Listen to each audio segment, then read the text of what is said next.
A paz do Senhor, queridos amigos e amados irmãos, é com muita alegria que mais uma vez nós estamos aqui, para nós darmos continuidade ao estudo das lições da CPAD do quarto trimestre de 2021, e é com imensa alegria que nós fazemos isso, sabendo que estamos tendo a oportunidade de entrar na sua casa, aí no seu lar, e de alguma maneira beneficiar por meio da Escritura a sua vida.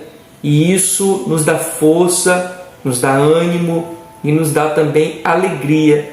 Por isso nós estamos aqui, queridos amigos e amados irmãos. Que Deus continue abençoando então grandiosamente a sua vida, a sua família e tudo aquilo que você tem determinado no seu coração. Nós vamos então para a nossa lição, a 11ª lição. Você acompanha aí na tela então o tema que rege os 3 meses. Acompanhe na tela o tema que rege os 3 meses da nossa lição, que diz: o apóstolo Paulo, lições da vida e ministério do apóstolo dos gentios para a igreja de Cristo. Louvado seja o nome do Senhor Jesus Cristo. Então, a 11ª lição, você acompanha aí na tela o título da nossa lição. O título é O Zelo do Apóstolo Paulo pela Sã Doutrina. Glórias ao nome do Senhor Jesus Cristo. Bendito é o nome do Senhor. Nós temos então aqui os nossos objetivos, objetivo geral e objetivos específicos. Você acompanha também na tela o objetivo geral. O objetivo geral tem como título asseverar o zelo pela sã doutrina. Esse então foi o nosso objetivo geral. Acompanhe os objetivos específicos, que são 3. O primeiro, conceituar e correlacionar a ortodoxia e a heterodoxia. O segundo é advertir a respeito da ameaça da corrupção doutrinária.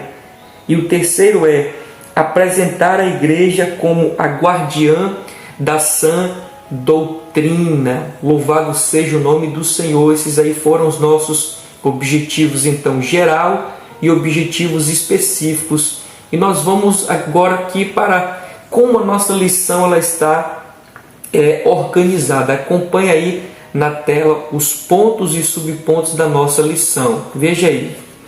Então, o primeiro ponto da nossa lição é ortodoxia versus heterodoxia.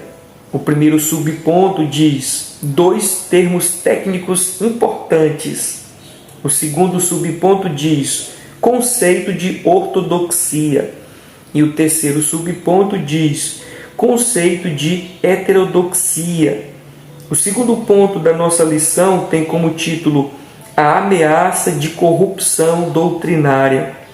O primeiro subponto diz a advertência do apóstolo.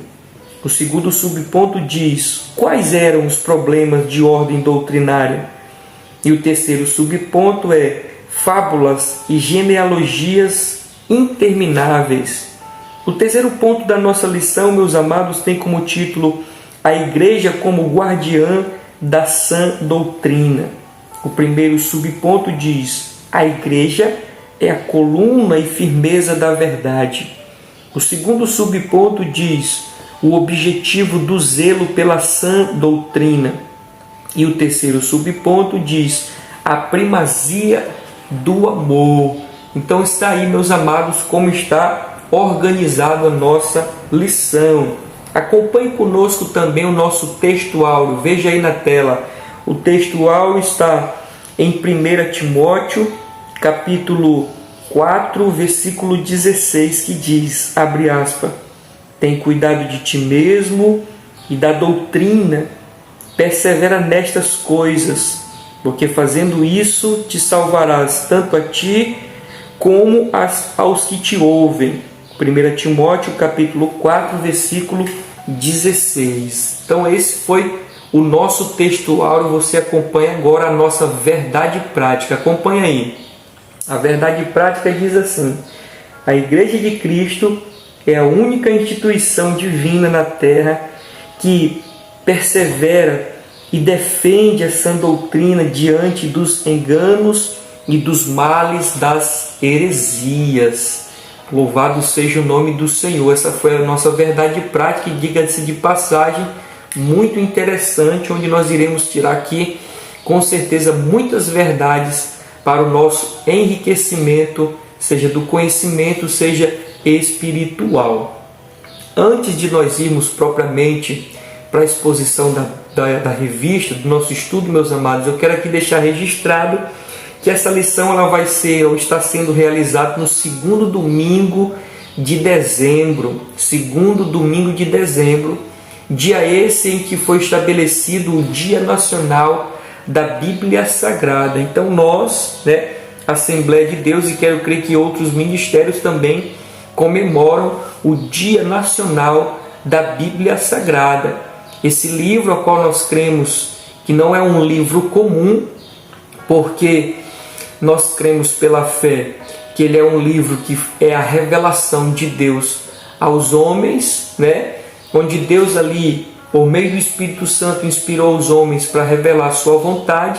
E esse livro, ele é a nossa regra de fé e prática, que durante muito tempo passou por situações ali quase que dizimada, esquecida, mas como Deus tem os seus mistérios e sabe trabalhar, preservou-o de maneira que chegasse até nós. Então, eu deixo aqui registrado para nós, o segundo domingo de dezembro, ele é comemorado o Dia Nacional da Bíblia Sagrada, pelo menos aqui no Brasil.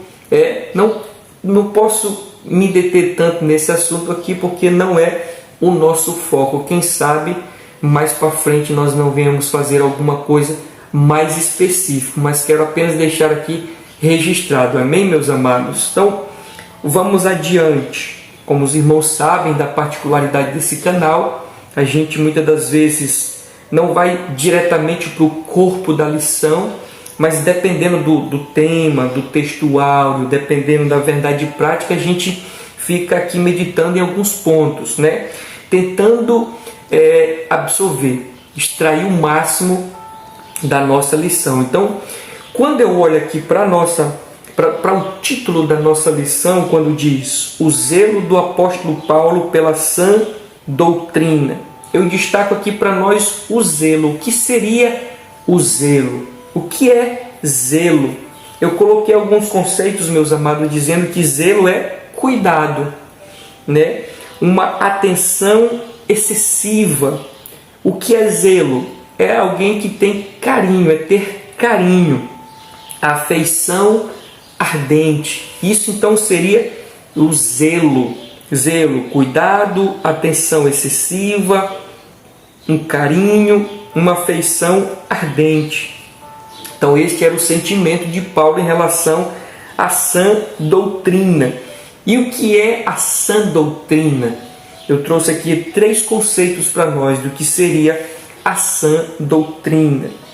Seriam a reunião, o primeiro conceito, reunião das crenças que são tidas como verdadeiras pelas pessoas que nelas acreditam. Então, é a reunião das crenças, são pontos, princípios que pessoas creem, e com base nesses princípios que creem, eles vivem. Isso é a sã doutrina, é a reunião daquilo que eles creem, que as pessoas creem.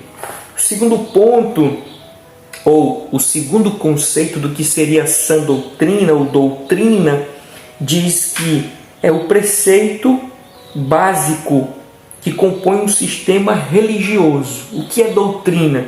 Conceito básico que compõe um sistema religioso. E o terceiro conceito do que seria doutrina, meus amados, aqui para nós, eu digo que seriam os fundamentos, ideias que, por serem essenciais, devem ser ensinadas. É o fundamento, né? É a base, como diz aqui o conceito. Ideias são ideias que, por serem essenciais, por serem importantes, elas são ensinadas e elas são passadas de um para o outro e também são vividas, são praticadas. Louvado seja o nome do Senhor. Então, destacando esses dois pontos aqui, meus amados, do título da nossa lição: o que seria o zelo e o que seria doutrina. Quando eu olho para o texto áureo, eu quero destacar também aqui alguns pontos, porque o texto áureo diz assim: tem cuidado de ti. Isso é um conselho que o apóstolo Paulo está dando para Timóteo, o seu filho na fé. Então Paulo diz para Timóteo assim: tem cuidado de ti mesmo e da doutrina. Persevera, né? Persevera nessas coisas, porque fazendo isso te salvarás tanto a ti mesmo como aos que te ouvem. Louvado seja o nome do Senhor. Eu destaquei o ponto dizendo assim: eis aqui o motivo pelo qual o apóstolo Paulo tinha zelo. Por que o apóstolo Paulo tinha tanto zelo pela sã doutrina? Nós encontramos a resposta nesse texto aqui de 1 Timóteo 4,16. Por quê? Porque quando ele diz assim, te salvarás tanto a ti mesmo quanto aos que os ouvem. Quem se salvará? Timóteo e as pessoas. Mas por meio do quê? Do ouvir desta palavra. É por isso que o apóstolo Paulo tem zelo por a sã doutrina, porque é por meio dela que o homem alcança a salvação. A gente sabe que a salvação vem por meio de Jesus Cristo, mas a partir do momento quando o homem escuta a palavra de Deus. Por isso, o apóstolo Paulo tinha tanto zelo, porque ele sabe que a fé vem pelo ouvir, e o ouvir da palavra de Deus. Louvado seja o nome do Senhor Jesus Cristo. Então, como eu coloquei aqui um ponto, o homem encontra salvação pela Escritura. Por isso, o apóstolo Paulo tinha tanto zelo e diz que Timóteo deveria ter cuidado dele e ter cuidado da sã doutrina, para que esses dois grupos, né, assim poderíamos dizer, fossem salvos por meio da Escritura.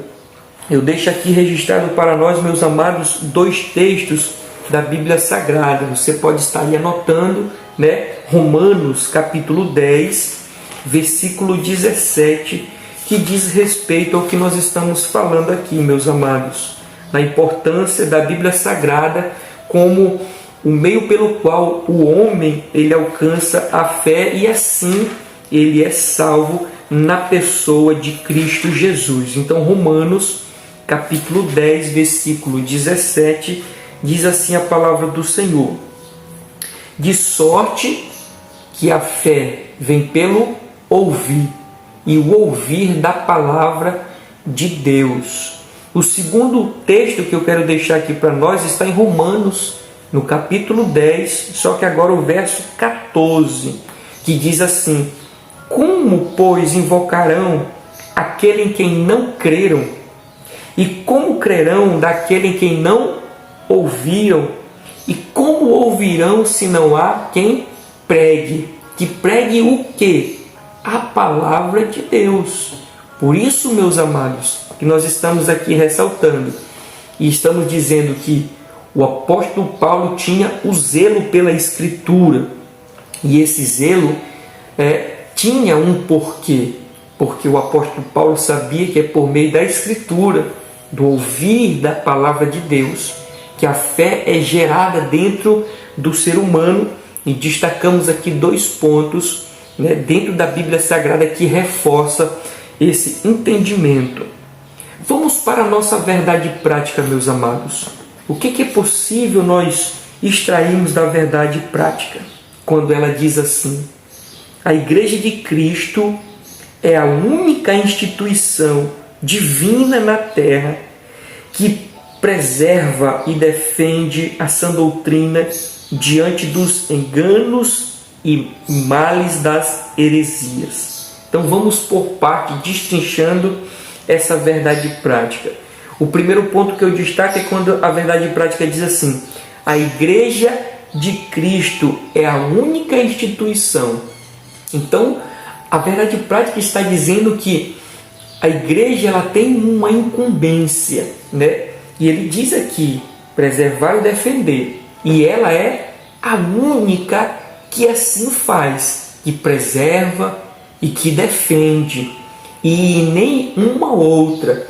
E o destaque que eu trago aqui para nós, meus amados, é que, além de não existir outra instituição que tenha o mesmo objetivo que a igreja, que é preservar e defender, eles agem contrário a isso. Na verdade, as outras instituições, eles querem destruir tanto a igreja quanto a Bíblia Sagrada, né?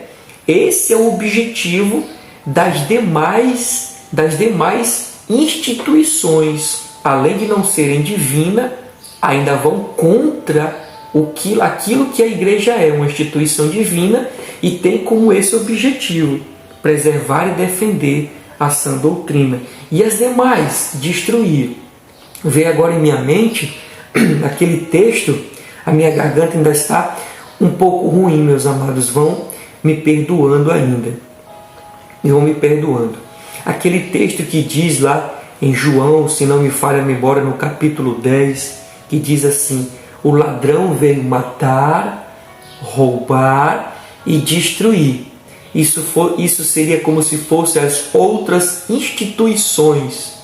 Mas Jesus veio para dar vida e vida em abundância. Então nós temos, como se fosse aplicando aqui, né, de maneira simbológica, nós temos as outras instituições e nós temos a instituição igreja, na pessoa de Cristo, que veio para dar vida.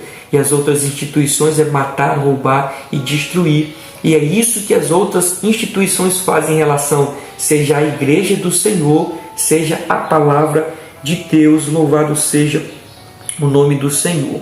Então, como elas fazem isso? Como essas outras instituições elas fazem em relação à instituição divina, que é a igreja, e ao mesmo tempo a palavra? Como ela age para destruir? O primeiro, destaquei apenas dois aqui: perseguindo, matando. As outras instituições elas querem parar, né, de que a Bíblia seja evidenciada e que também a igreja do Senhor pare. E para isso ela trabalha de maneira perseguindo e matando. Só, meus amados, que o adversário ele não é tão bobo quanto a gente imagina. Ele não é tão ignorante quanto a gente imagina. Pelo contrário, o adversário ele é muito sagaz, ele é perspicaz, ele sabe como agir, ele sabe como trabalhar. Quer ver? Observe.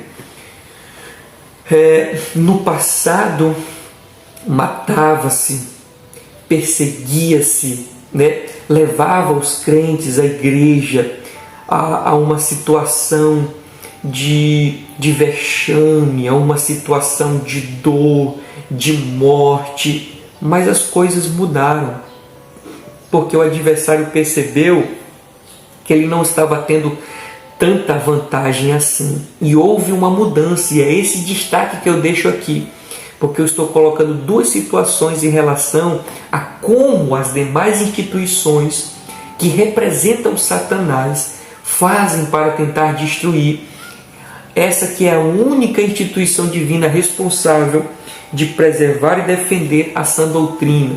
Como essas demais instituições fazem? Primeiro, destruíam, matavam, perseguiam, dizimavam. E agora eles estão agindo por meio das heresias. Já não há mais perseguição no sentido de morte, no sentido de sofrimento. Como é que o inimigo está agindo, está trabalhando? Utilizando os seus agentes, as demais instituições, por meio das heresias, disseminando as heresias, disseminando os falsos ensinos, disseminando a mentira, porque é por meio agora deste mecanismo, é por este meio que o inimigo ele tenta destruir a Bíblia Sagrada, a sã doutrina e, consequentemente, também a Igreja do Senhor Jesus Cristo.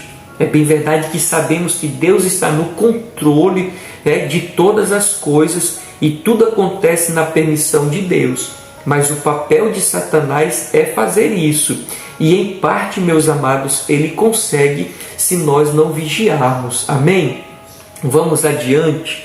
Dentro ainda da verdade prática, quando diz assim: a Igreja de Cristo é a única instituição divina da terra que, aí ele coloca dois objetivos, preservar e defender. Eu destaco esses dois pontos aqui quando diz que a instituição de Cristo, ou seja, a igreja, ela preserva e defende. Então, no sentido de preservar, eu coloquei duas situações, ou seja, como é que a igreja ela preserva a sã doutrina? Primeiro ponto, quando ela vive conforme, é uma maneira. Quando a igreja ela estuda, pesquisa, ela busca o conhecimento na Bíblia Sagrada e vive isso que foi buscado na Escritura, é uma maneira de se preservar a Bíblia Sagrada. É bem verdade que agora no aspecto prático da Bíblia Sagrada, mas é uma maneira de a igreja, e diga-se de passagem, é a única que faz isso, Só os crentes, só os servos do Senhor, só os discípulos de Jesus é que fazem isso, preservar a Bíblia Sagrada. Só que agora no aspecto prático, mas quando ela pratica a Bíblia Sagrada, ela também está preservando. Mas tem a maneira mais comumente que nós sabemos, que é passar adiante, levar adiante, ensinar para o outro, assim como Timóteo, O apóstolo Paulo estava aqui ensinando Timóteo a como passar a Bíblia ou a sã doutrina aos demais irmãos. Então, meus amados, a igreja é a única instituição divina que tem como responsabilidade preservar. Eu citei aos irmãos duas formas de como a igreja preserva a sã doutrina. Faz com que ela seja perpetuada na prática e também na sequência do ensino, ensinar um ao outro. Mas tem um outro aspecto da igreja. Ela tanto preserva quanto ela defende. Louvado seja o nome do Senhor. Uma coisa é preservar, uma coisa é viver, uma coisa é passar um para o outro. A outra coisa é defender. E exige-se da igreja que defenda a sua fé, defenda os seus princípios, defenda aquilo que crê. Cristo nos chamou para isso também, dentre outras coisas, que mais lá na frente nós iremos ressaltar aqui. E eu escrevi alguma coisa que diz assim, que com base nessa característica da igreja em defender, nós temos que fazer isso, meus amados, por meio de argumentos. Como é que a igreja defende? Porque nós também fomos chamados para defender a sã doutrina. Mas como é que nós defendemos esses ensinos? Por meio dos argumentos. A grande questão é que tem pessoas que não sabem desta verdade e partem para o lado da briga, das brigas. Por isso, meus amados, que tem pessoas que não creem em Jesus, não creem na religião e não tem como separar a religião de Jesus. Jesus é religião, religião é Jesus, e eu espero que você esteja entendendo, porque religião significa religare. Religião significa religare. E o que é que estava distante que foi religado? A Bíblia diz que os pecados, nossos pecados, causam o quê? Separação entre nós e o nosso Deus. Veio Jesus e nos religou. O apóstolo Paulo escrevendo diz lá aos Coríntios que Cristo nos reconciliou, ou Deus nos reconciliou consigo mesmo por meio da pessoa de Cristo. Então Cristo também é religião, não tem como desassociar. A questão é que as pessoas estão desacreditadas da religião, pelo passado da religião e também pelo presente, pelo mau comportamento de pessoas que se dizem cristãs e outras que nem cristãs são, mas são infiltrados por Satanás para desfazer aquilo que Deus constituiu na face da terra, que é a igreja, os seus princípios e suas verdades. E por essas duas questões, as pessoas vão causando escândalos. No passado, olhando para o passado, quantas mortes não tiveram, como se da religião fossem, como se a religião ela instigasse as pessoas à violência. Não, pelo contrário. Os ensinos de Cristo não nos levam à violência, mas tem pessoas que, por não se atentarem, vão para esse lado da violência. E eu estou dizendo aqui, com base na nossa verdade prática, que a igreja tem como propósito defender, louvado seja o nome do Senhor. Mas não é essa defesa no sentido de briga, de soco, de guerra, não. Defender no argumento, com palavras, com ideias, louvado seja o nome do Senhor, com base naquilo que está na Bíblia Sagrada. É esse detalhe, meus amados, que nós estamos querendo deixar aqui para os irmãos. Mas continuando aqui dentro da nossa verdade prática, eu quero destacar mais um ponto, quando diz lá no final, eu vou ler todo para a gente entender. A Igreja de Cristo é a única instituição divina na terra que preserva e defende a sã doutrina diante dos enganos, está aqui, diante dos enganos e dos males das heresias. Então a igreja, ela preserva e ela defende. Defende do quê? Dos males. Defende das heresias, dos falsos ensinos, das falsas doutrinas. Doutrinas seja de homem, doutrinas seja de demônios. A igreja, como nós vamos ver mais para frente, ela é a guardiã, é ela que protege, é ela que guarda os princípios da Bíblia Sagrada. E eu coloco aqui, meus amados, 2 pontos. Primeiro, que haverá um aumento do que? Dos enganos, dos males, das heresias. O próprio Cristo disse que viriam falsos mestres. Olha só, o mestre ele ensina, ou não é?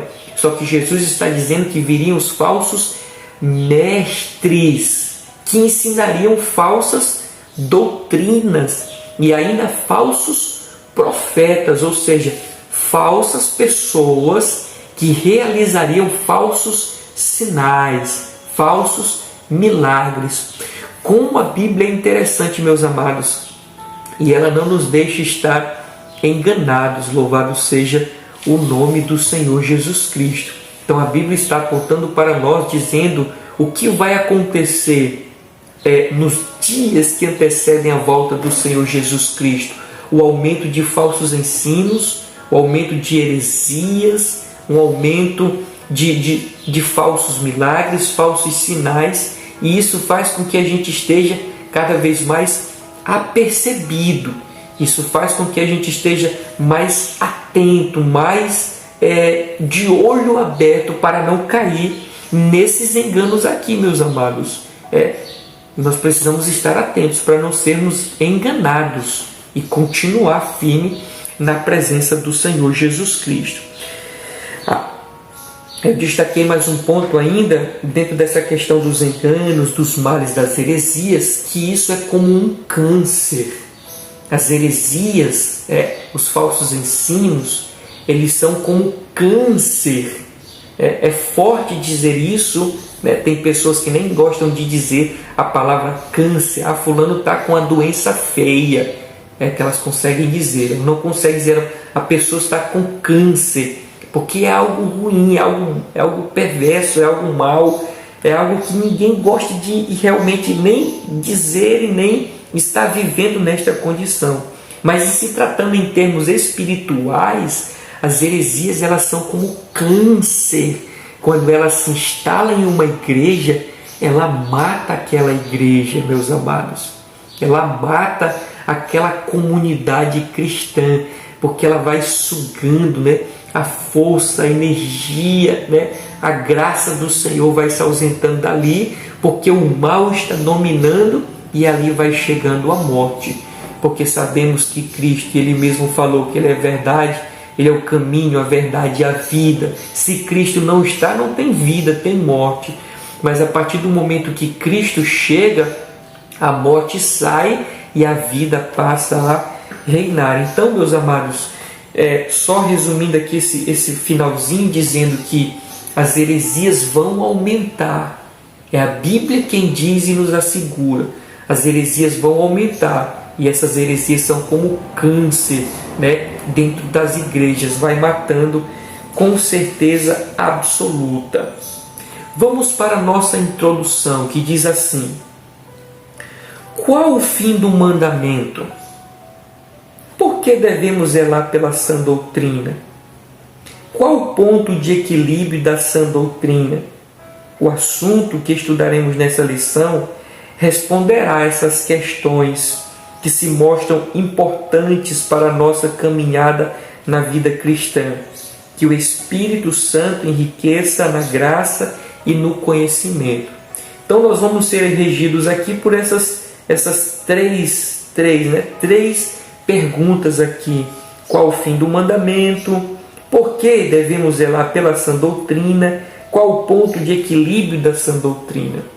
Então nós vimos aqui tentando já responder alguma coisa quando pergunta por que devemos zelar, né, pela sã doutrina. Nós vimos lá na verdade prática no textual, por que o apóstolo Paulo zelava pela sã doutrina? Porque é por meio dela, né, que o homem que é gerado a fé dentro do homem, e essa fé que salva o ser humano. Então a importância da sã doutrina, ou de zelarmos por ela, porque por meio dela é que o homem tem o conhecimento da verdade. O que foi que Jesus Cristo diz? E conhecereis a verdade, e a verdade vos libertará. Vamos adiante, meus amados. Essa lição está realmente extraordinária. Louvado seja o nome do Senhor. Então, o primeiro ponto da nossa lição diz assim: a ortodoxia versus heterodoxia. O primeiro subponto diz dois termos técnicos importantes. Vamos lá para a leitura. Ortodoxia e heterodoxia são dois termos técnicos necessários à teologia para compreender a disposição entre ensino correto e desvio. Ensino correto e desvio quanto à doutrina bíblica. Esses termos nos ajudam a compreender a preocupação de Paulo com a invasão de heresias na igreja local. Então, esses dois termos servem para nós entendermos, né, o que é certo, o que é correto e aquilo que é desvio, aquilo que é heresia. Então, usa-se esses dois termos aqui, ortodoxia e heterodoxia. E diz aqui no final que o apóstolo Paulo ele estava preocupado, ele tinha essa preocupação em relação à infiltração de falsas doutrinas, falsos ensinos dentro da questão da doutrina, né? Porque, como eu falei aos irmãos, que o falso ensino, a heresia, é como um câncer. E o apóstolo Paulo, sabendo disso, ele tenta preservar a sã doutrina, de maneira que essas heresias não chegassem, né, a entrar na igreja e nos ensinos do Senhor Jesus Cristo. Eu coloquei ainda algumas situações aqui para nós, que diz assim: da salvação, né? O apóstolo Paulo, ele tinha preocupação com a invasão de heresias nas igrejas locais, porque eu já citei uma, porque ele sabia ou sabia que por meio da escritura, da doutrina saudável, da palavra genuína do Senhor, o ser humano ele chega à salvação. A fé é gerada dentro dele e ele alcança a salvação. E eu coloquei um segundo. A sã doutrina ela nos protege, né? A sã doutrina ela nos protege das heresias, como eu coloquei aqui. Nos protegemos contra as heresias. Então, por meio da sã doutrina, a sã doutrina não somente faz com que a gente alcance a salvação, tenha fé, crê em Jesus e alcance a salvação, mas também ela nos instrui, ela nos ensina. É como se ela nos envolvesse com uma capa, de maneira que o falso ensino, a heresia, não pudesse nos alcançar. Porque imagine, meus amados, vamos tentar dizer que a Bíblia é o parâmetro, né? O parâmetro, todo o parâmetro que eu preciso está aqui dentro, né? Se vem alguma coisa de fora, eu faço o comparativo com o que eu tenho, eu vejo isso daqui e diz, não, isso aqui está descartado. Mas imagine que nós não temos esse parâmetro, não temos a Escritura. Tudo quanto viesse, nós estaríamos aceitando. Por isso que eu estou dizendo que essa doutrina, ao passo que ela serve para que a fé seja gerada dentro do homem e leve esse homem à salvação, ela também nos protege contra as heresias, porque ela serve como parâmetro, como comparação para nós daquilo que realmente é verdade, é da parte de Deus ou não. Louvado seja o nome do Senhor. Vamos para o nosso segundo subponto, que diz assim: conceito de ortodoxia. Nós apresentamos os dois nomes, agora nós vamos destrinchar um por um. Então o primeiro deles é o conceito de ortodoxia. A leitura diz: na linguagem grega do Novo Testamento, a palavra tem como prefixo ortos e significa o que é direito, reto, certo. Então, a definição técnica da palavra ortodoxia diz respeito à absoluta conformidade com o princípio ou doutrina. Na teologia cristã, o termo refere-se ao modelo bíblico da sã palavra. Logo, a doutrina cristã é ortodoxa enquanto for coerente com o que Cristo e os apóstolos ensinavam. Nós estamos estudando agora o termo ortodoxia. Fazendo aqui as minhas pesquisas, nós vamos entender que esse termo aqui não está restrito apenas no campo evangélico, no campo do cristianismo. Não, ele alcança para outras áreas, mas aplicando dentro da questão do cristianismo, né, como nós aqui vemos na leitura, ortodoxia se divide, orto e doxa. Orto significa direito, reto, correto, e doxa que significa doutrina, opinião. Então, uma doutrina correta, uma opinião certa, uma doutrina direita, uma opinião direita. Mas para que o ensino, como diz aqui a nossa lição, cristão seja ortodoxo, seja certo, ele precisa de uma base, ele precisa de um parâmetro. E o parâmetro foi aquilo que Cristo falou, Cristo deixou registrado e aquilo que também os seus apóstolos viveram, praticaram e ensinaram. Esta é a base. Todo ensino cristão, para ser considerado ortodoxo, está ou tem que ter a base daquilo que Cristo falou e também os apóstolos deixaram registrados. É como diz aqui o final desse tópico, meus amados. Mas eu faço uma pequena colocação dizendo assim: Mas para discernir, precisamos conhecer o que eles falaram. A nossa lição está dizendo que a doutrina cristã e ortodoxa, enquanto for coerente com o que Cristo e os apóstolos ensinaram. Então, a doutrina cristã, para ela ser ortodoxa, para ela ser certa, correta, direito, o ensino direito, tem que ser com base naquilo que Cristo e os apóstolos falaram e ensinaram. Mas uma coisa é certa, nós precisamos conhecer o que eles disseram. Precisamos discernir o que eles disseram. Por esses dias, meus amados, aproveitando a semana que antecede o Dia Nacional da Bíblia Sagrada, eu tive a oportunidade de pregar em algumas igrejas aqui onde nós congregamos, e eu peguei ali o Salmo 119, né, que é específico em engrandecimento à palavra do Senhor Jesus Cristo. E diz lá um dos versículos deste Salmo 119 que Deus deu os mandamentos dele para que nós observássemos diligentemente. Essa questão do observar está tanto no aspecto de ter interesse em buscar, mas também vivê-los. É o que diz o texto. Deus nos deu os seus mandamentos para que observássemos diligentemente, ou seja, buscássemos com afinco, com desejo, com sede, com vontade, e também pô-los em prática com o mesmo afinco, com a mesma vontade, com o mesmo desejo. E não é o que nós vemos, infelizmente.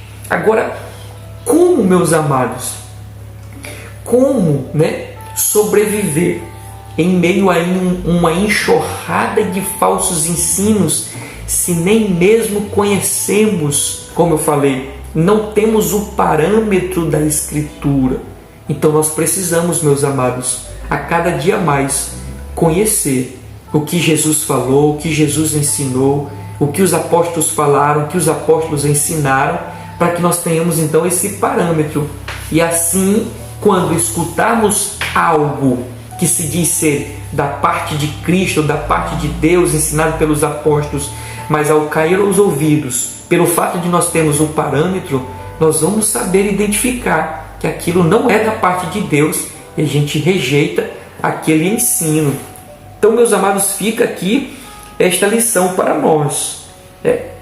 A sã doutrina, aquilo que é ortodoxo, que é certo, que é direito, está com base no que Cristo falou e os apóstolos também. Mas eu preciso conhecer com afinco, com profundidade, o que eles falaram. Amém? Vamos para o nosso terceiro subponto na nossa lição. O terceiro subponto da nossa lição, meus amados, diz assim a leitura e o tema, o conceito de heterodoxia. Esse nome é um tanto difícil, mas é assim, heterodoxia. Nós vimos o que é ortodoxia. Orto vem daquilo que é direito, daquilo que é certo, daquilo que é correto. Nós vimos doxa, ortodoxia, doxa, doutrina, ensino, ideia. Agora nós vamos para o segundo conceito, que é heterodoxia. Diz assim a leitura: o prefixo da palavra heteros significa diversos.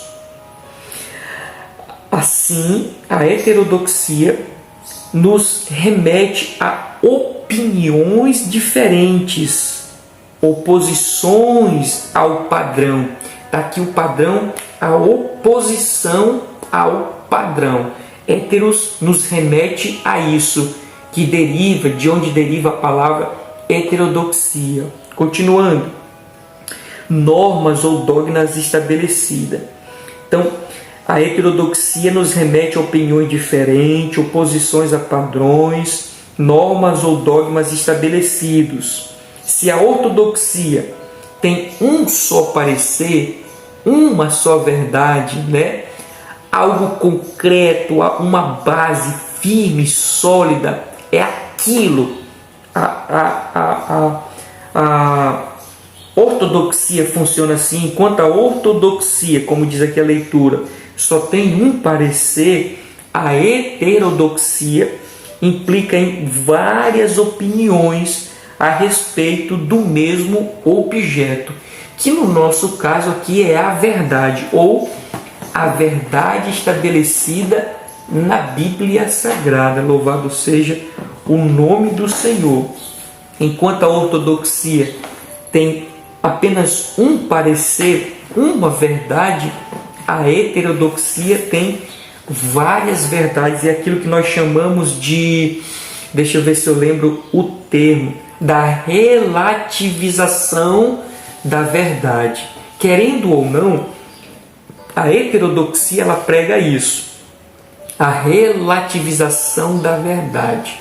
Enquanto a ortodoxia ela tem a verdade como algo estabelecido, é aquilo pronto e acabou-se. A heterodoxia, além dela ter diversas opiniões, dela ir ao encontro daquilo que é padrão, ela também relativiza a verdade. Ou seja, a heterodoxia prega que não existe mais verdade absoluta. E é aí que está o erro, o engano, a falácia, meus amados. Porque existe sim absolutos. Por exemplo, a gente sabe que um ser humano, para ele sobreviver, ele tem que ter a sua higiene pessoal, né? Ele tem que se alimentar 3, 4 vezes ao dia e ele tem que tomar água ao longo do dia. Então, qual é a verdade que eu quero deixar aqui como absoluta? Como existe sim absoluto, contrário ao que a heterodoxia prega, né? Que se o ser humano não beber água, ele vai morrer. Não é um absoluto? Se o ser humano bebe água, ele vai sobreviver? Sim. E se ele deixa de tomar água, ele não vai morrer? Vai. Então é um absoluto. Só que a heterodoxia ela vem pregando isso. Muitas opiniões ou a relativização da verdade, nós precisamos estar atentos em relação a isso. Porque quando Cristo falou dele mesmo, Cristo disse assim: eu sou a verdade. Ele não disse eu sou uma verdade. Porque se Cristo tivesse falado eu sou uma verdade, significa que tem outras verdades. Mas ele disse eu sou a verdade. Então só existe uma verdade. Mas a heterodoxia, ela tenta empurrar, me perdoe a expressão, goela abaixo, dizendo que a verdade ela é relativa. O que é certo para ti não é certo para mim, o que é certo para mim não é certo para ti.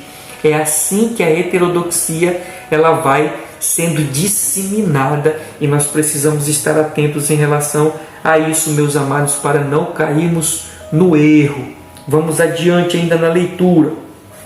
Para o apóstolo Paulo, a igreja deve manter a unidade doutrinária da fé, né? Para o apóstolo Paulo, a igreja deve manter a unidade doutrinária da fé e combater com veemência as doutrinas de demônios. A igreja deve ser, portanto, ortodoxa, né? Viver com base naquilo que Cristo falou e não arredar nem para um lado nem para o outro. Ficar com aquilo que é absoluto, dito pela parte do Senhor. Continuando. Sua advertência, ou seja, sua advertência é um antídoto para nós nos dias de hoje. A advertência de Paulo é um antídoto para os nossos dias hoje. Devemos, pois, fortalecer a unidade doutrinária em nossas igrejas. Louvado seja o nome do Senhor. Devemos, então, fortalecer, como disse aqui, fortalecer a unidade doutrinária. Fazer com que a doutrina ela esteja mais enraizada. Fazer com que a doutrina esteja mais viva dentro das pessoas, daqueles que servem ao Senhor Jesus Cristo. Então a igreja ela tem que promover, a igreja precisa promover o ensino, precisa promover a disseminação com mais ênfase dos ensinos, dos princípios, da verdade de Cristo Jesus, fazendo com que este ensino, essa doutrina esteja compactada, como diz aqui a nossa lição, né? Mais unida, mais forte. Louvado seja o nome do Senhor Jesus Cristo. E com como a igreja vai fazer isso? Para que esta unidade doutrinária aconteça em nossas igrejas? Eu destaco duas situações, meus amados. A primeira, deve haver mais pregação bíblica. A maneira de conseguirmos uma unidade doutrinária, ou seja, uma doutrina forte, uma doutrina enraizada, uma doutrina viva dentro das pessoas, é tendo pregações mais bíblicas. Interessante que eu acredito que daqui mais para frente nós iremos ler, o apóstolo Paulo disse que, e o próprio Cristo também, que as pessoas estariam apegadas a fábulas, né? A fábulas. E é o que nós estamos vendo, meus amados. Tem muita pregação que se diz pregação, mas de pregação não tem nada. É algo seco, é algo vazio, é algo superficial, desprovido da graça de Deus. Mas a igreja, como diz aqui a nossa lição, ela tem que trabalhar no aspecto de fortalecer as doutrinas, e para isso é necessário ter mais pregações bíblicas. E a segunda, fazer com que a igreja ame mensagens mais bíblicas. Estou falando agora aqui para assembleianos, né? Nós temos o culto de doutrina, ou seja, o culto de ensino. É aquele culto onde o pastor está diante da congregação e expõe com fidelidade o texto sagrado. Antigamente esse culto era o culto onde tinha uma assiduidade muito grande. Hoje não se vê mais. Onde é que nós vemos igreja cheia? Quando tem um pregador de fora, quando tem um cantor de fora, quando tem uma festa, um congresso, um evento, alguma coisa. É só assim que as pessoas estão sendo atraídas e estão rejeitando o ensino da Bíblia Sagrada. E isso é triste, infelizmente, isso é triste. Mas eu estou expondo aqui aos irmãos uma das maneiras pelas quais a igreja faz com que a doutrina esteja mais forte, os ensinos estejam mais compactados entre si e no povo de Deus. Louvado seja o nome do Senhor. Eu coloquei ainda dentro aqui desse ponto mais algumas coisas para nós, porque a leitura diz assim: sua advertência é um antídoto para nós nos dias de hoje. Devemos, pois, fortalecer a unidade doutrinária em nossas igrejas. Por quê, meus amados? Porque nós vemos dois aspectos que vão sendo introduzidos dentro das igrejas, dentro da questão do ensino. Uma é assim, escancarada, só não vê quem não quer. E a outra, ela é mais sutil, né? A outra, ela é mais sutil. Como diz até uma linguagem do Hernandes Dias Lopes, ela é mais palpável. Ela é mais palpável, não. Ela é mais degustável, né? Ela é mais saborosa.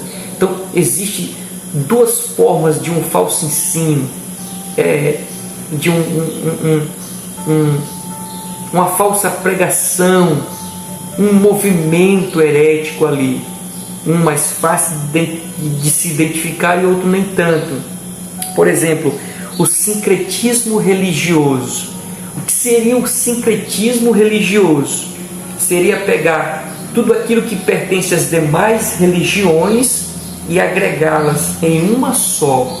Por exemplo, meus amados, dentro das igrejas que se dizem cristãs, nós vemos o passe, nós vemos pessoas passando dentro de portais, nós vemos pessoas andando por cima de sal, levando porções de sal para sua casa, nós vemos o óleo ungido, nós vemos a rosa ungida e tantas outras coisas, meus irmãos, a perder de conta aí dentro das igrejas. É o sincretismo religioso e tantas outras aberrações.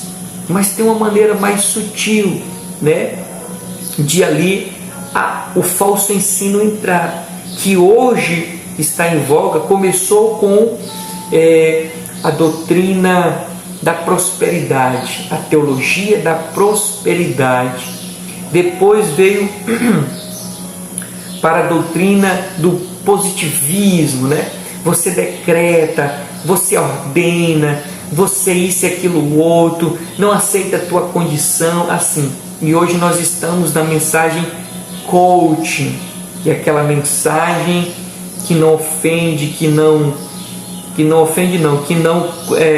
confronta, né? Que não confronta o nosso pecado, que não confronta o nosso erro, que não nos leva à verdade, mas não deixa de ser algo assim, sabe, bem exposto, de maneira que atrai realmente as pessoas. Mas estou demonstrando aqui, meus amados, essas duas situações que estão acontecendo nos nossos dias, e a igreja do Senhor precisa estar atenta em relação a isso, para não cair nesses erros. Vamos então para o nosso segundo ponto da nossa lição, que tem como título a ameaça de corrupção doutrinária. A ameaça de corrupção doutrinária. Antes de nós irmos propriamente para a leitura, eu gostaria aqui de destacar alguns pontos que eu coloquei aqui para a nossa lição e para o nosso aprendizado, meus amados. A primeira coisa diz assim, que quando nós vemos sobre corrupção doutrinária, nós não estamos falando de algo novo, nós não estamos falando de algo recente, nós não estamos falando de algo que surgiu, né, por esses tempos. Não, nós estamos falando de algo muito antigo, nós estamos falando de algo de muito tempo atrás. Na verdade, desde a época de Adão e Eva, a gente já consegue identificar essa particularidade aqui, que é a questão da ameaça doutrinária, ou seja, a tentativa de desfazer aquilo que Deus criou e utilizar-se de maneira corrompida aquilo que Deus deixou, que no caso é a sua doutrina, o seu ensino, a sua instrução. Por exemplo, acompanhe aí comigo, e você pode estar também anotando. Gênesis capítulo 3. Gênesis capítulo 3. O versículo é o versículo 4 e o versículo 5. E eu já destaco, antes de ler aqui esse verso, que nós vamos para uma das armas mais antigas, tanto na questão da sua existência, quanto na forma do inimigo trabalhar. É a ferramenta mais antiga do adversário. Quer ver? Acompanha aí. Gênesis capítulo 3, versículo 4 e 5 diz assim: Então a serpente disse à mulher: Certamente não morrereis, porque Deus sabe que no dia em que dele comerdes se abrirão os vossos olhos, e sereis como Deus, sabendo o bem e o mal. Os irmãos sabem que essa história, ou esse texto, faz parte da história ali da infeliz queda do homem no jardim do Éden. A serpente então está dialogando com Eva, e a serpente pega ali o que Deus tinha deixado, que era a ordem: olha, do fruto da árvore que está no meio do jardim vocês não devem comer. Eva fala para a serpente aquilo que Deus havia ordenado, e a serpente agora ela dá um jeitinho ali, ela dá uma maquiada, uma cuna ali, né? Ela faz uma maquiagem naquilo que Deus havia falado. Por exemplo, fica mais específico no versículo 5, quando diz: porque Deus sabe. Isso é a serpente dizendo para Eva: porque Deus sabe, no dia em que comerdes se abrirão os vossos olhos, olha aí, e serão como Deus, sabendo o bem e o mal. Mas no versículo 4 diz assim: certamente vocês não vão morrer. Enquanto Deus disse que se eles comessem eles iriam morrer, a serpente agora está dizendo que se eles comessem eles não vão morrer, eles não iam morrer, segundo a fala da serpente. Então o que nós vemos aqui? Tentando introduzir esse segundo tópico da nossa lição, é que essa questão da ameaça doutrinária não é algo recente, é antigo. E desde o jardim nós já encontramos essa particularidade do adversário, tentando se utilizar de maneira corrompida aquilo que Deus havia falado. E nós vemos aqui em Gênesis, no primeiro casal da história humana. Se nós formos agora para o Novo Testamento, você vai observar a mesma coisa. Por exemplo, Mateus capítulo 4. Anote aí e confira comigo. Mateus capítulo 4. O versículo é apenas um versículo, o versículo de número 6. Mateus 4, versículo 6, diz assim: E disse-lhes, isso é Satanás, que está no deserto agora tentando a Jesus. E o versículo 6, e disse-lhe, se tu és o Filho de Deus, lança-te daqui para baixo. Olha só, porque está escrito, aos seus anjos dará ordem ao teu respeito, e tomar-te-ão nas mãos para que não tropeces em alguma coisa. Observou que o adversário, aqui na tentação de Jesus no deserto, ele se utiliza da própria Escritura, ele se utiliza daquilo que um dia Deus colocou como algo estabelecido. Só que ele se utiliza de maneira distorcida, ele se utiliza de maneira maculada, né? Ele não usa de maneira certa, de maneira correta, ele usa de maneira corrompida. É por isso que o texto, ou o título do segundo tópico da nossa lição, tem assim esse título: A ameaça da corrupção doutrinária. É a maior arma de Satanás, essa ameaça.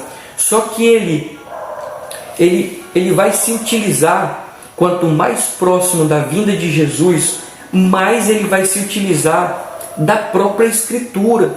Por exemplo, meus amados, a Bíblia diz que para os últimos dias o povo cercar-se-iam de mestres segundo os seus desejos. E é o que nós vemos. Nós temos pastores, nós temos pastoras que atendem aos anseios das pessoas. E por esses dias eu vi o relato de uma pastora, que eu prefiro não dizer aqui o nome, né? Mas ela disse que, pegando aquele texto de Romanos, se não me falha a memória, quando Deus diz que tanto o judeu quanto o grego, eles são iguais. Bastando que eles creiam em Jesus, eles alcançarão de Deus o perdão, a graça.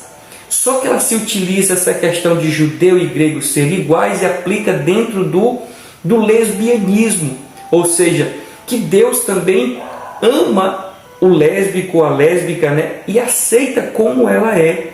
De maneira que, bastando essa pessoa clamar ao Senhor, ela vai ser salva. Observa que ela pega o texto da Escritura, mas ela distorce ao seu bel prazer.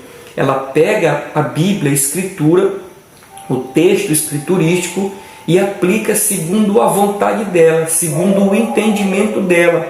E isso é um exemplo claro, meus amados, do que o diabo fez lá no jardim, o que ele fez aqui na tentação de Jesus no deserto, e o que ele irá fazer cada vez mais ao passo que a volta do Senhor Jesus se aproxima. Por isso, e dentre outras coisas, que muitos serão enganados. A Bíblia diz que, se possível, o inimigo fará cair fogo do céu para enganar as pessoas. E de fato é. Por isso não se engane com relação a curas, não se engane com relação a alguns milagres, não se engane com relação a profecias, visões. A Bíblia disse que tudo isso aumentaria, e isso serviria simplesmente para enganar as pessoas, principalmente, meus amados, com relação à Bíblia Sagrada, que, ao meu ver, é a maior arma de Satanás contra a própria Escritura e contra a Igreja do Senhor Jesus Cristo. Então, quando nós falamos de ameaça doutrinária, nós não estamos falando de algo novo, nós estamos falando de algo antigo.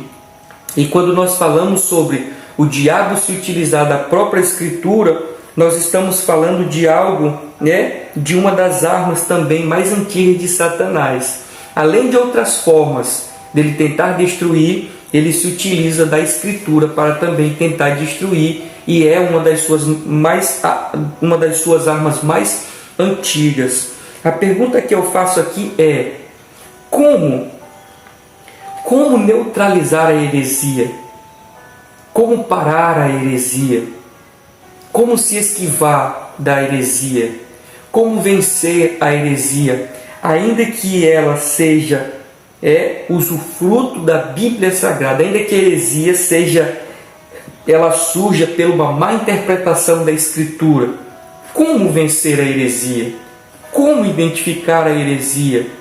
Como estar guardado contra a heresia? A resposta nós vemos no diálogo de Jesus com Satanás no deserto. Por exemplo, Mateus capítulo 4, Mateus capítulo 4. Agora observe o verso 4, o verso 7 e o verso 10, o que diz a Bíblia Sagrada. O verso 4 diz: ele, porém, respondendo, diz, isso aqui é Jesus agora falando, está escrito, nem só de pão viverá o homem, mas de toda a palavra que sai da boca de Deus. O verso 7 diz o quê? Disse-lhe Jesus, também está escrito, não tentarás o Senhor teu Deus. O verso 10 diz o quê? Então disse-lhe Jesus, vai-te, Satanás, porque está escrito, ao Senhor teu Deus adorarás e só a Ele darás culto. Só a Ele prestarás adoração, só a Ele prestarás, ou só a Ele servirás. Ao analisarmos esses 3 versos, nós descobrimos a maneira de como vencer a heresia, como neutralizá-la, como não ser alcançado por ela, como nos proteger contra esses falsos ensinos. A própria Escritura, a própria Bíblia Sagrada. Eu digo sempre que para tudo nessa vida precisa-se de um parâmetro, e o nosso parâmetro, como nós até dizemos, a Bíblia é nossa regra de fé e prática. Nós cremos naquilo que a Bíblia diz e nós vivemos, praticamos aquilo que ela nos manda praticar. Então, a Bíblia é a nossa regra de fé e prática. Tudo que está dentro dela é aquilo que nós cremos e aquilo que nós fazemos. Se está fora dela aqui, se está do lado de fora aqui, nós já não praticamos. Mas a própria Escritura, ela sendo mal utilizada, mas se eu tenho a leitura, se eu tenho o conhecimento dessa Escritura, ainda que alguém usando ela de maneira distorcida, corrompida, eu vou compreender, eu vou discernir que aquilo, mesmo sendo usado a Bíblia Sagrada, eu vou conseguir identificar que não é da parte de Deus, mas estão corrompendo o texto bíblico. Eu coloquei mais um detalhe ainda, meus amados, dizendo assim, Deus censura a ignorância. Deus censura a ignorância. Ou seja, Deus é contra a questão do não conhecer. Deus é contra a questão do não buscar. Por exemplo, em Oséias, você vai ver Oséias capítulo 4, versículo 6. Confira lá comigo, Oséias capítulo 4, versículo 6, diz assim a palavra do Senhor: o meu povo foi destruído. Olha só, irmãos, o meu povo foi destruído porque lhe faltou o conhecimento. Ele continua: porque tu rejeitastes o conhecimento, também eu te rejeitarei, para que não sejais só sacerdote diante de mim. E visto que te esqueceste da lei do teu Deus, também eu me esquecerei dos teus filhos. Por que houve a destruição do povo de Deus? Por que o povo do Senhor foi destruído? Porque lhe faltou o conhecimento.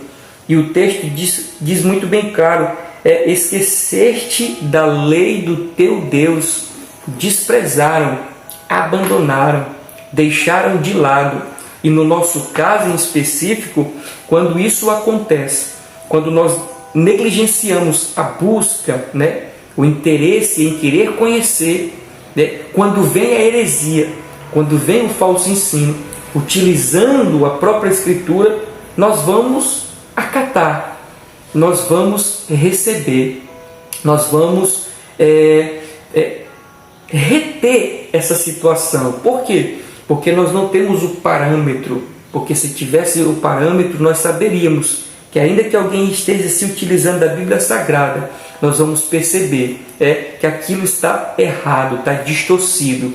Assim como Jesus, que estava ali sendo tentado por Satanás, mesmo Satanás dizendo, está escrito, mas Jesus disse, mas também está escrito, também está escrito, também está escrito. Assim como Jesus venceu, meus amados, nós também vamos vencer. O que nós precisamos é conhecer a Escritura, e Deus abomina a ignorância.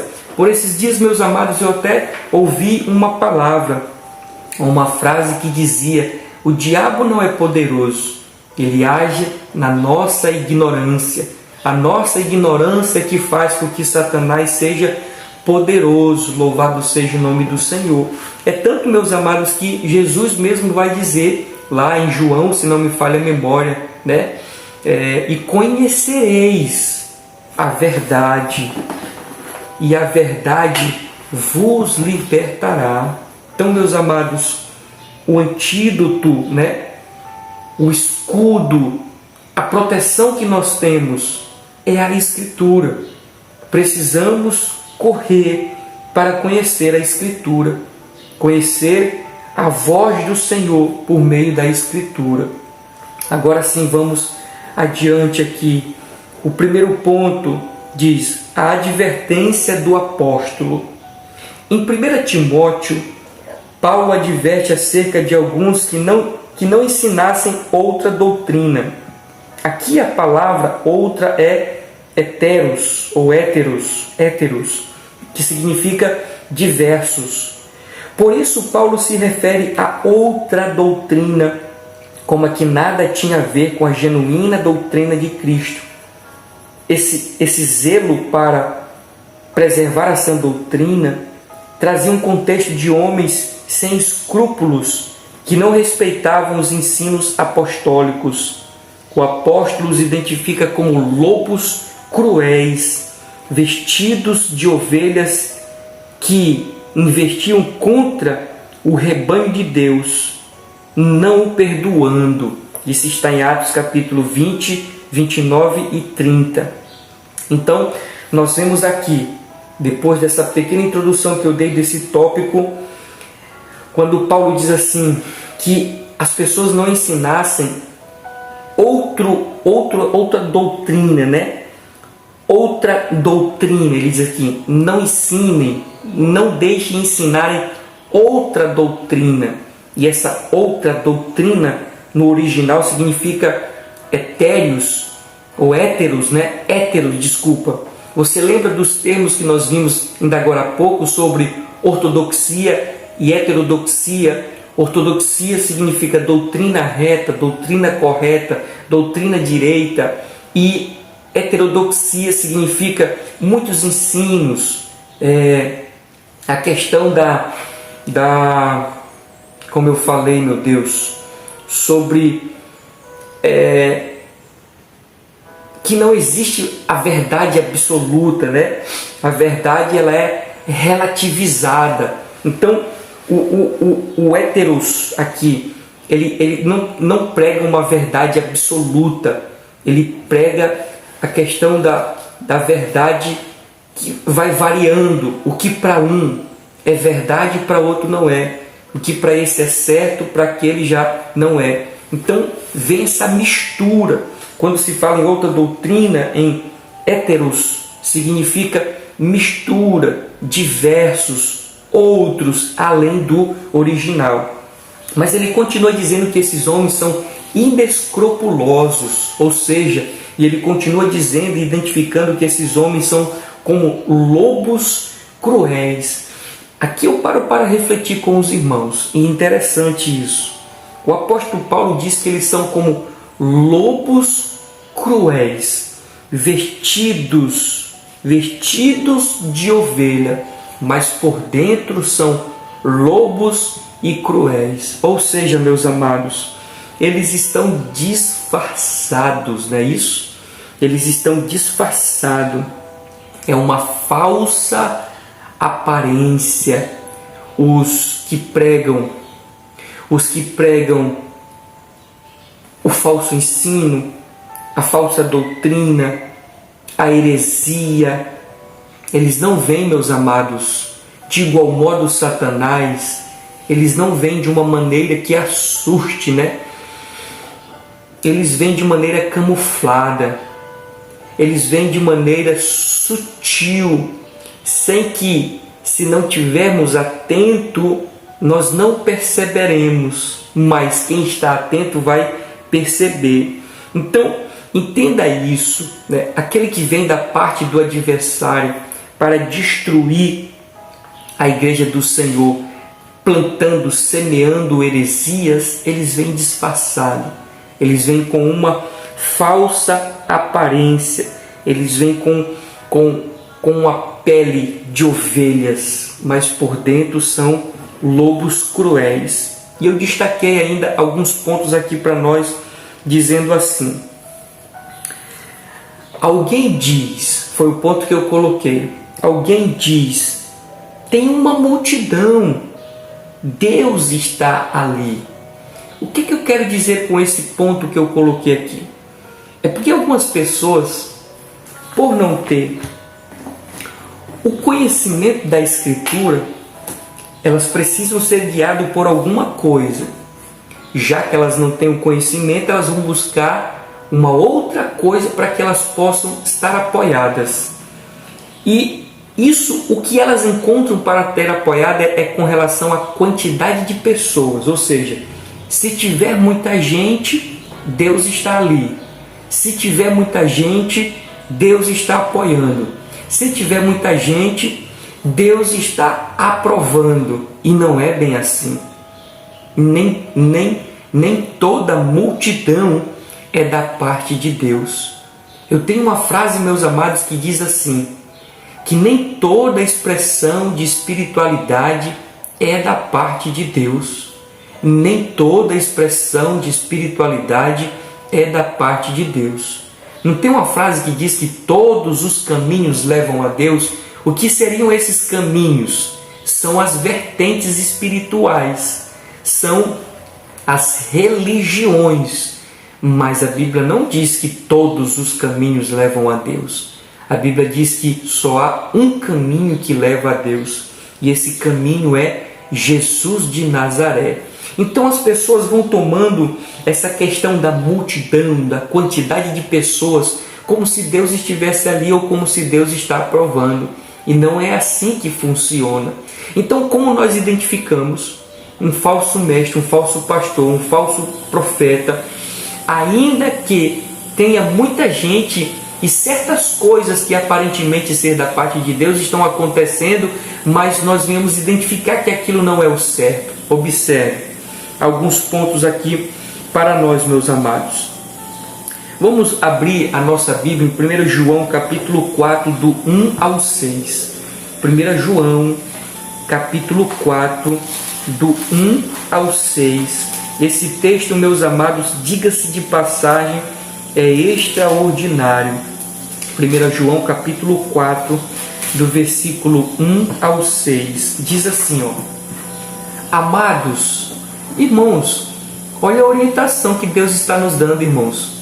Por que muitas das vezes, nós não nos atentamos à orientação que Deus está nos dando? Mas olha como é claro a orientação de Deus para nós. 1 João capítulo 4, do verso 1 ao versículo 6, diz assim: amados, não creiais em todo espírito, mas provai se os espíritos são de Deus, porque já muitos falsos profetas se tem levantado no mundo. Nisto conhecereis o Espírito de Deus.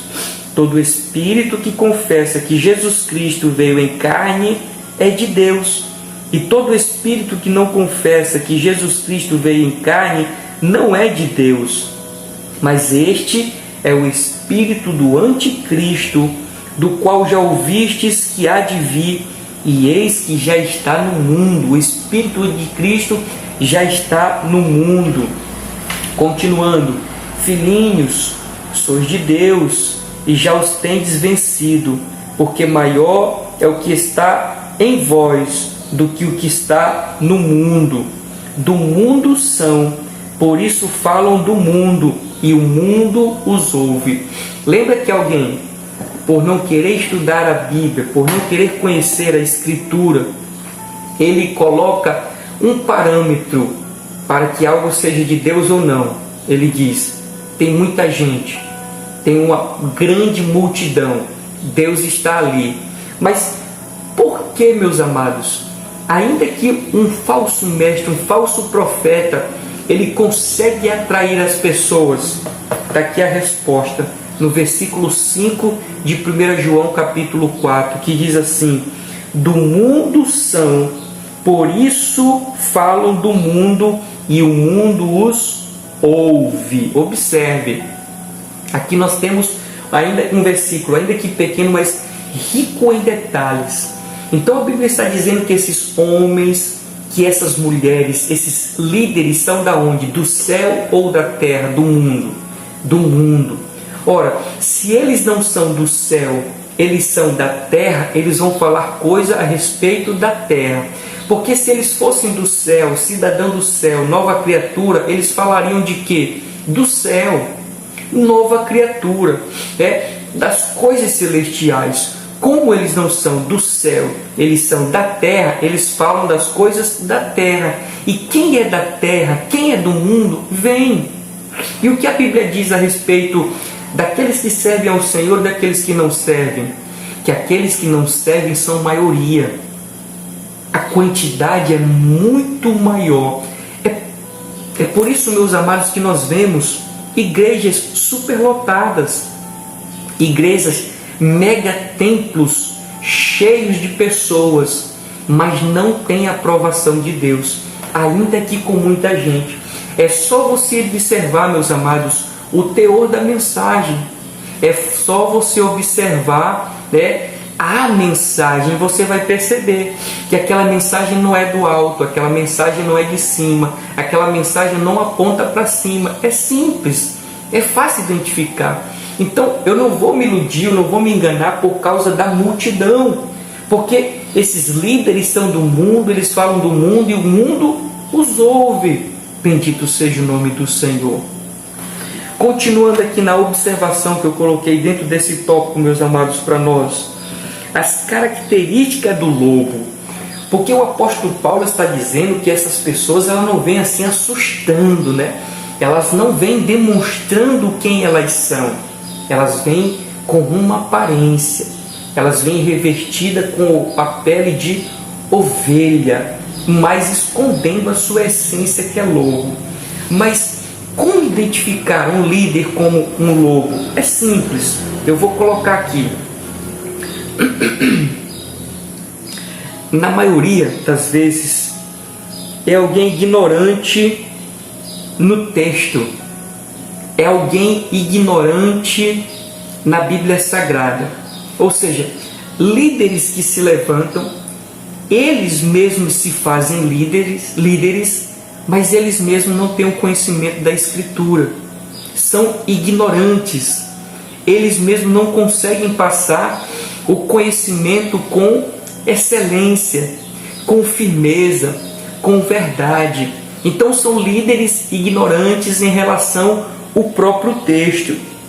A segunda situação que dá para nós identificarmos um falso mestre, um falso profeta, um falso líder que é lobo, mas que está disfarçado de pele de ovelha, eu coloquei aqui, meus amados, a questão da distorção do texto. Enquanto que ele não tem o conhecimento e nem sabe aplicar esse conhecimento, o segundo, ele tem conhecimento, só que ele distorce, ele altera, ele modifica, assim como o inimigo sempre fez e vai continuar fazendo.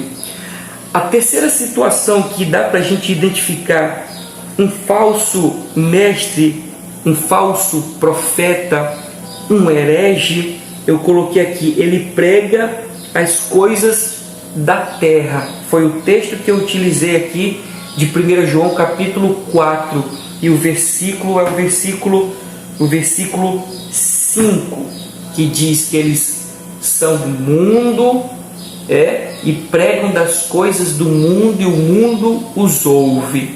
É simples, meus amados, nós entendemos, quem é de Deus e o que não é de Deus.